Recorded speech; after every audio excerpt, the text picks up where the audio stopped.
রাজধানীর আজিমপুরের একটি বাসায় দিনে দুপুরে ডাকাতির ঘটনা ঘটেছে। এ সময় বাসার মালামালের সঙ্গে একটি শিশু নিয়ে গেছে ডাকাতেরা। শিশুটির পরিবার শুক্রবার লালবাগ থানায় জানালে শিশুটি উদ্ধারে কাজ করছে লালবাগ থানা পুলিশ।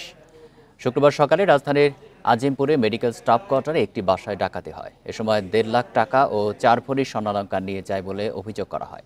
এছাড়া ডাকাতেরা বাসা থেকে একটি শিশুকে অপহরণ করে নিয়ে গেছে।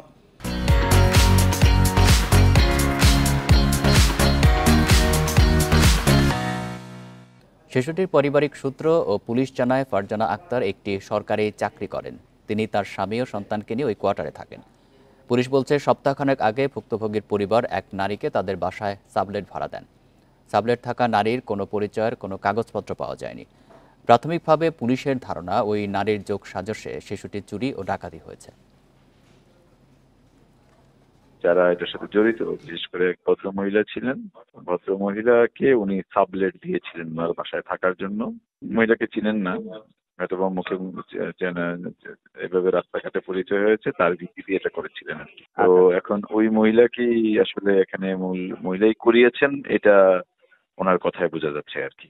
আমরা এটা নিয়ে একটু কাজ করছি। শিশু চুরির বিষয়ে আরও জানাতে বার্তাকক্ষ থেকে যোগ দিচ্ছেন সহকর্মী ওমর ফারুক। ওমর, এই ঘটনায় পুলিশ এখন পর্যন্ত কি উদ্যোগ নিয়েছে শিশুটিকে উদ্ধারের ব্যাপারে, কি তথ্য রয়েছে আপনার কাছে? ঘটনাটি কিন্তু সকাল 10টার দিকে ঘটেছে। এরপর থেকে তারই একজন সহকর্মী, যে ভুক্তভোগী শিশুটির মায়ের একজন সহকর্মী, ফেসবুকে একটি স্ট্যাটাস দিয়েছিল এবং সারা দেশে কিন্তু সেই স্ট্যাটাসটি ভাইরাল হয়েছে। এবং এরপর থেকেই দুপুরবেলায় লালবাগ থানায় এসে শিশুটির যে মা, তিনি আসলে অভিযোগ করেছেন। অভিযোগ করার পর থানা পুলিশ সহ এবং ডিসি, লালবাগ ডিসি যে জোন, সেই জোনের কয়েকটি টিম কিন্তু ইতিমধ্যে কাজ শুরু করেছে। এবং আমি কথা বলেছিলাম লালবাগ জোনের যে ডিসি জসিমউদ্দিন, উনি আমাকে যে বিষয়টি জানিয়েছেন যে গত সপ্তাহে তার বাসায় একজন সাবলেটকে ভাড়া দেওয়া হয়েছিল এবং সেইখানে কিন্তু যে মহিলাটি একজন নারীকে সে ভাড়া দিয়েছিল, সেই সময় তার কোনো তথ্য প্রমাণ বা তার ID card, voter ID card কিছুই রাখেননি। এবং সেই কিন্তু গত এক সপ্তাহ ধরে তার বাসায় ছিলেন।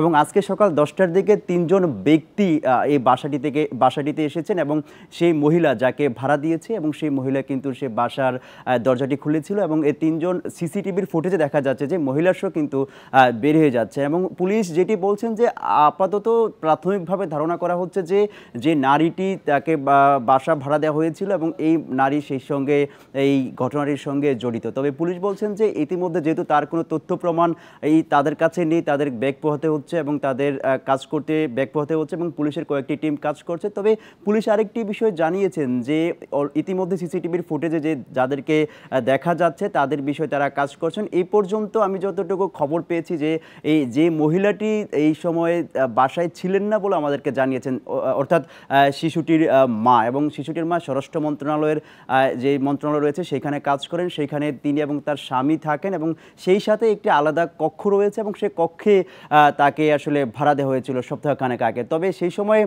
তিনি সচেতনভাবেই আসলে তাদের সাথে কোনোভাবেই তার পরিচয়পত্র রাখেননি। তবে পুলিশ আরেকটি তথ্য জানিয়েছেন ইতিমধ্যে লালবাগ এবং নিউ মার্কেট, এছাড়াও ঢাকার রাজধানী যে জায়গাগুলো সন্দেহভাজন সেই জায়গায় তারা কাজ করছেন এবং ডিএমপির পক্ষ থেকে কাজ করছেন এবং ডিবি পুলিশও সেই বিষয়টি নিয়ে কাজ করছেন বলে আমাদেরকে জানিয়েছেন। তবে আরেকটি তথ্য জানিয়ে রাখি, শিশুটির বয়স কিন্তু খুব 5 থেকে 6 মাস, অর্থাৎ দুধের শিশু বলা হয়। সেই শিশুটি আসলে কাউকে চেনার মতো আসলে তার বয়স হয়নি এবং শিশুটি কোনো কথা বলতে পারেন না বলে আমাদেরকে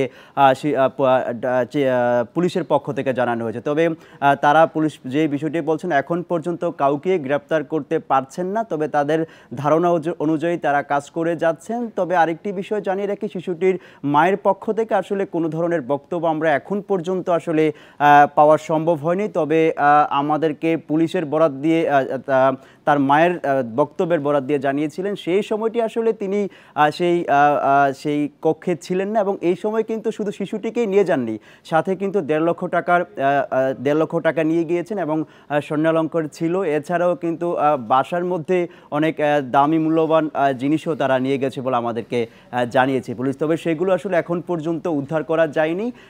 এখন পর্যন্ত আসলে এই ছিল আমার কাছে সর্বশেষ। তবে পুলিশ বলছেন যে তারা সর্বোচ্চ চেষ্টা করছেন, তারা আজকের মধ্যে একটি ফলাফল দেওয়ার চেষ্টা করবেন বলে আমাদেরকে জানিয়েছেন। বার্তাকক্ষ থেকে জানাচ্ছেন সহকর্মী ওমর ফারুক।